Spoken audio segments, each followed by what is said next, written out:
मरीज़ हमारे पास शिफ्ट हुआ कि ये मुख्तलिफ अस्पतालों से होता हुआ हमारे हॉस्पिटल आया। बिल्कुल सूख के वो कांटा हुआ था। 55-60 साल का वो आदमी था, बहुत ही पतला दुबला, और हमारी ज़ुबान में यूजली हम कहते हैं बोन एंड स्किन, पानी की शदीद कमी और बुरा हाल। उम्र उसकी 55-60 साल थी। जो उसके साथ एक ही लड़की थी वो 20-25 साल की थी, और वो अपने आप को उसकी बीवी बताती थी। मेरे जूनियर डॉक्टर्स ने मुझे राउंड कराया तो उन्होंने कहा जी कि ये फ़लाँ वार्ड से शिफ्ट हुआ है, इसको 4 महीने से शदीद दस्त लगे हुए हैं, ये कुछ भी खाता है तो इसको डायरिया लग जाता है, और इसके सारे टेस्ट हो गए हैं, गैस्ट्रोस्कोपियाँ, एंडोस्कोपियाँ, बायोप्सी, हर चीज़, इससे कुछ नहीं आ रहा, तशखीस नहीं है। लेकिन अब इसकी हालत इतनी बिगड़ गई है कि ये आईसीयू में शिफ्ट हो गया है, वेंटिलेशन के लिए हुआ है, और इसको कोई दवाई काम नहीं कर रही है। बल्कि मेरे एक जूनियर ने मुझे कहा कि जिस वार्ड से शिफ्ट हुआ है वहाँ की सीनियर डॉक्टर एक हैं, उन्होंने तंजन कहा है कि डॉक्टर साहब ने कहो इनू सूरत रमान सुनाना।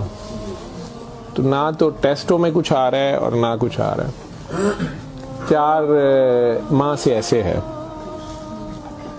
तो जो हिस्ट्री होती है, हम जो डॉक्टर्स कॉमन चीज़ें होती हैं वो सारे पूछते हैं।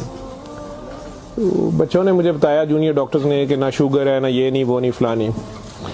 मैंने इन्हें कहा कि इसका एड्स का टेस्ट करा लें।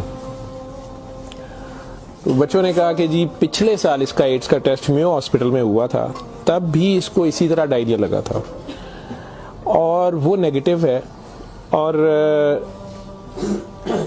लेकिन पिछले साल फिर ये डायरिया ठीक हो गया था 2-3-4 माह के बाद, फिर ये बहुत बेहतर हालत में हो गया था। लेकिन अब फिर इसको 4 माह से ये है, और अब इसकी ये हालत हो गई। अब ये बेहोश था वो, खैर वेंटिलेटर पे चला गया, लेकिन मैंने फिर भी उसका एड्स का टेस्ट भेज दिया कि भेजो उसकी बीवी का।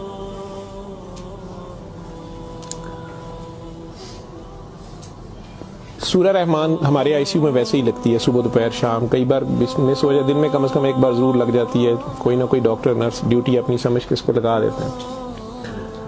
वो भी लग रही थी, सारे पेशेंट्स थे। जहाँ तक जितनी मेरी याददाश्त साथ देती है कि तीसरा दिन था तो मेरी जूनियर डॉक्टर का मुझे फ़ोन आया, बड़ा पैनिकी। उसने कहा कि सर ये पेशेंट जो है इसकी हालत तो ख़राब ही है, वैसे ही है, बेहतर नहीं हो रहा ये वाला पेशेंट। इस पर अचानक एक चेंज आई है कि ये सूरह रहमान जब भी लगती है, मैंने नोट किया है, लेकिन नर्सेज सुबह से बता रहे थे, लेकिन मैंने ये नोट किया अब कि जब भी लगती है इसके नाक मुंह से वैसे उसके पाइप डाला हुआ था, फेफड़े, हम सांस उसको मशीन, सांस वाली मशीन से जो है ना वो उसके लिए पाइप डाला हुआ था। नाक में भी एक नाली थी मैदे के लिए, बेहोश था। उसने कहा जी इसके नाक में से सुंडियां उबलना शुरू हो जाती हैं बाहर को, और नर्सेज इसके ऊपर ड्यूटी करने से तंग हो रहे हैं। तो अब शक्कर एक मशीन होती है जिससे हम मरीज के अंदर से एक बलगम निकालते हैं जो नेगेटिव प्रेशर से सक करती है। मुझे सर इसको हम सक करते हैं, लेकिन ये नहीं समझ आ रही कि ये कहाँ से आ रहे हैं। मैंने कहा इसके मैदे से खींच के देखे, उन्होंने कहा जी उधर से नहीं आ रहे। मैं इनकी सांस वाली नाली से आ रहे हैं, उसमें से भी नहीं आ रहे। लेकिन जब सूरह रहमान बंद करते हैं ये ख़त्म हो जाते हैं, ये बाहर नज़र नहीं आते। यहाँ हमारी हड्डियों में खाली जगह होती है, उन्हें हम साइनस बोलते हैं डॉक्टर्स। तो मैंने कहा यार फिर इसके ये साइनस से आ रहे हैं, और मेडिकली हम इसे मैगट्स इन्हें कहते हैं। हम शुगर का मरीज बेचारा आखिरी स्टेज पे, कई बार उसके जख्म बहुत ख़राब हो जाए तो उसमें कीड़े कई बार पड़ जाते हैं इस तरह।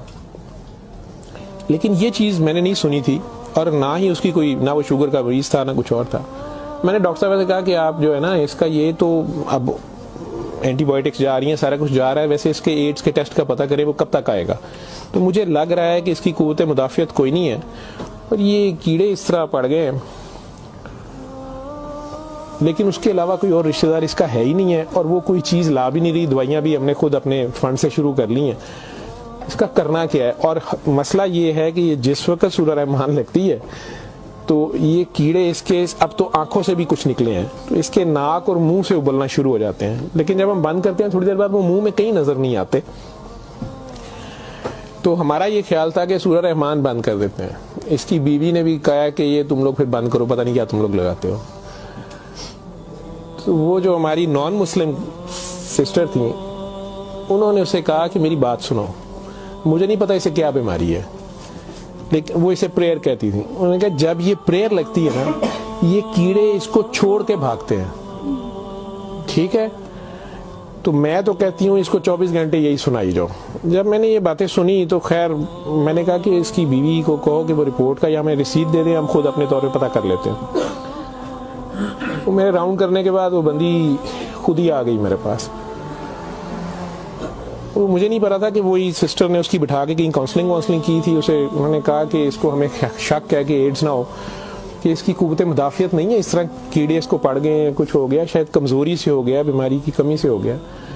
तो ये उसका हम पता करना चाह रहे हैं। अदरवाइज तो जो दवाइयाँ हैं वो वही रहनी है। कुछ तरह की उसने बात की, कहती कि वो डर गई है थोड़ी सी, और वो कहती मैंने बड़े डॉक्टर साहब से कोई बात करनी है। बहरहाल अब मुझे जितना याद है, मैं 1 साल बड़ी सोचा है इसके ऊपर कि मैं इसको बयान करूं या ना करूं लोगों के सामने। उस औरत ने बड़ी खौफनाक कहानी मुझे सुनाई। जब उसे ये डर पड़ा ना कि इसको एड्स ना हो और उसको ना एड्स लग गई हो, अब वो मुझे कहने लगी इधर कमरे में आके कि डॉक्टर साहब ये जो मेरा मियाँ है ना, ये असल में जादूगर है। मैंने कहा आपने तो पहले दिन लिखवाया कि ये रिक्शा चलाता था और रिक्शा ड्राइवर है। उसने कहा जी ये रिक्शा ड्राइवर तो है, लेकिन ये जादूगर है, काला जादू करता है, लेकिन करता कुरान से था। मुझे हंसी आ गई, मैंने कहा कुरान से काला जादू कैसे हो सकता है। बहरहाल टू कट इट शॉर्ट, उस औरत की हमारे वो डॉक्टर्स ने मुझे, चूंकि वो वीडियो मेरे पास वो सिर्फ पड़ी है जिसमें वो कीड़े प्लेट में हमारी उसे डिश कहते हैं, उसमें वो निकाल के वो डाल रहे थे, तो मुझे उन्होंने भेजे कि इसका करना ये क्या है।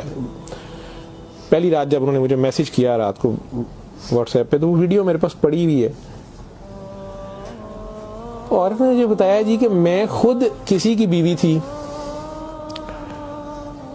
उसकी माँ मुझे बड़ा तंग करती थी और मैं चाहती थी कि ये मेरे अंडर आ जाए। मुझे किसी औरत ने, दूसरी ने बताया, हमसाई ने बताया कि ये खामन तुम्हारा गुलाम हो जाएगा, तुम इसके पास चली जाओ। बाकी तफसीलात में मैं नहीं जाता, जो कुछ उसने मुझे बताया, उसने कहा जी कि ये इसका जादू का तोड़ ही नहीं था और इसका काम लाजमी इसका होता था, ये जैसे भी करता था।